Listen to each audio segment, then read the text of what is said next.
아주경제 조간 브리핑 시작하겠습니다. 먼저 어제 증시 상황 살펴보겠습니다. 코스피 지수는 외국인과 기관의 매도세로 하락했습니다.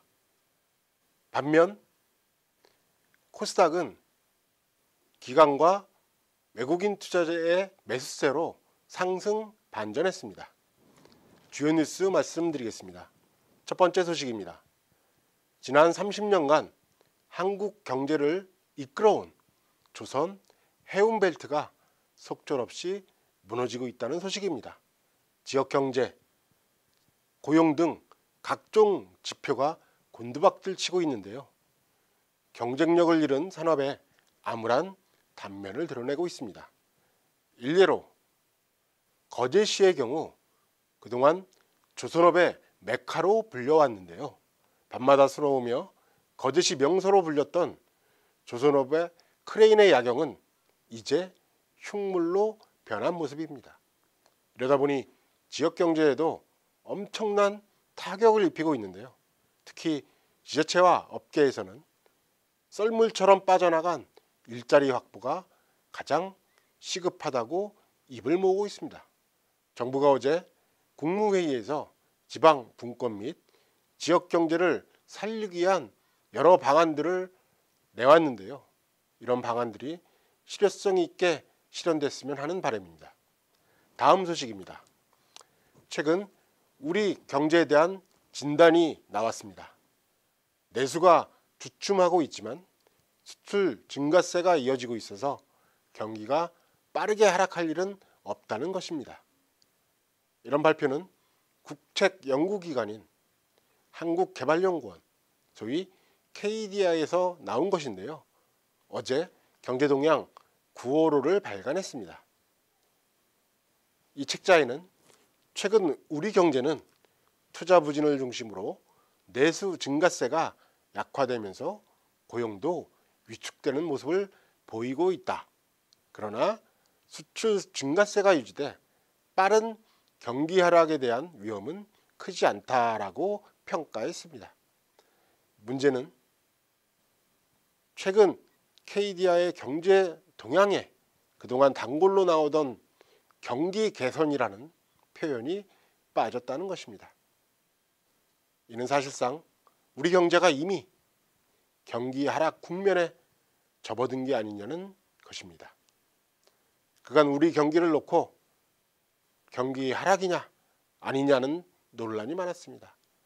이번에 KDI의 책자를 통해서 보면 역시 전체적인 우리 경제의 흐름은 경기 하락이라는 점이 우세해 보입니다. 이를 의식한 듯 우리 경제팀이 바빠졌습니다. 김동연 경제부총리를 비롯해 경제팀에서는 이런 어수선한 분위기를 다잡기 위해 나섰는데요. 작년에 성취했던 3%대 경제 성장률을 올해도 고수하겠다는 강한 의지를 나타내고 있는 것입니다. 이런 강한 의지만큼 결과도 좋았으면 합니다. 마지막 소식입니다. 어제 문재인 대통령은 국무회의를 주재했는데요. 가장 눈에 띄는 것은 남북 정상회담에서 합의한 바 있죠. 판문점선에 대한 비준 동의안을 의결한 것입니다. 판문점 선언을 채택한 지 138일 만입니다. 정부의 의결이 끝났기 때문에 이 의결안은 바로 국회로 넘겨집니다. 이제 공은 국회로 넘어간 것입니다. 문재인 대통령은 어제 중차대한 민족사적 대의 앞에서 제발 당리당략을 거둬주기 바란다라고 당부했습니다. 청와대와 정부는 당초 다음 주에 개최되는 남북 정상회담을 앞두고 비준 동의안에 대한 정치권의 지지를 확보하겠다는 것이었습니다.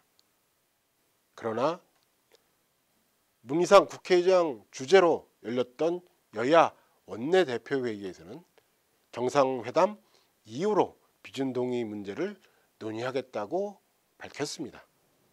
특히 특히 자유한국당과 바른미래당은 국회 비준 동의에 부정적인 시각을 나타내고 있는데요. 향후 국회에서 논란이 예고되고 있습니다. 국어사전에 따르면 정쟁은 정치권의 싸움을 뜻합니다. 또는 정계의 투쟁으로 설명하고 있는데요. 결국 정쟁의 목표는 정권 창출에 있습니다. 그러나 국민의 마음을 모두 얻는 진정한 정권 창출은 결국 큰 정치를 통해 가능하지 않을까요? 국가와 민족의 이익 앞에서 모두가 마음을 모으도록 하는 큰 정치가 그리워지는 시점입니다. 아주경제 조간브리핑이었습니다.